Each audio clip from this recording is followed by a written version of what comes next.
可都在這兒，要不你也工作吧，跟我们一起。不行，我还得伺候我们家大伟呢。伺候什么大伟啊？我们姐妹3个人好不容易聚一块儿，赶紧来。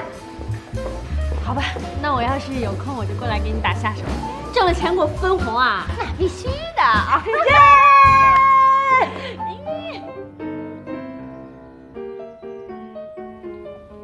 奶油白玉汤，这份呢是特别为你做的，里边加了你爱吃的胡椒粉。谢谢。帅大厨，闪闪的新走婚对象。我怎么不知道？那天你喝大了。你速度太快了。感觉怎么样啊？不怎么样。见人就是矫情。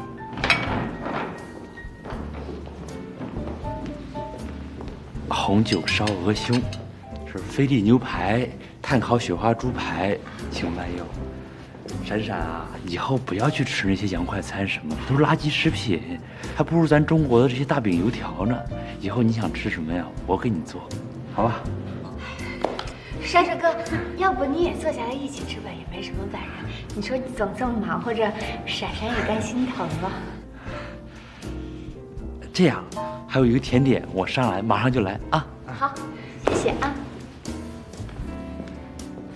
我還是覺得快餐好吃。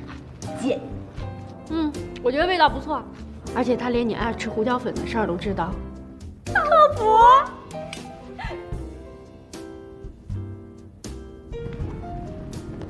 啊，吃美了，吃美了。哎，你倆還記得我們上大學的時候4個人搶飯吃的嗎？哎呦，我當然記得了，就屬閃閃最猛了，比那男生還能搶。哎呀，好漢不提當年勇啊！女人越猛越苦逼，個個都當男人使。還是可風你有先見之明，一畢業就把自己給嫁了，好吃好喝的多舒服呀！結婚有什麼好的？你們沒聽說過嗎？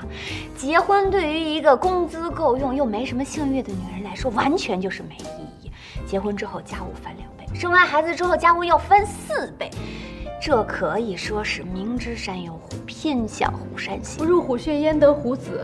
冬眠，我看你是羨慕嫉妒恨吧？自己婚姻不幸福，還要嫌牛肉麵裡沒牛肉，老婆餅裡沒老婆。哎，珊珊，你以後你要想吃牛肉麵，我天天給你做。我們多放牛肉，少放麵，吃多了牛肉勁兒。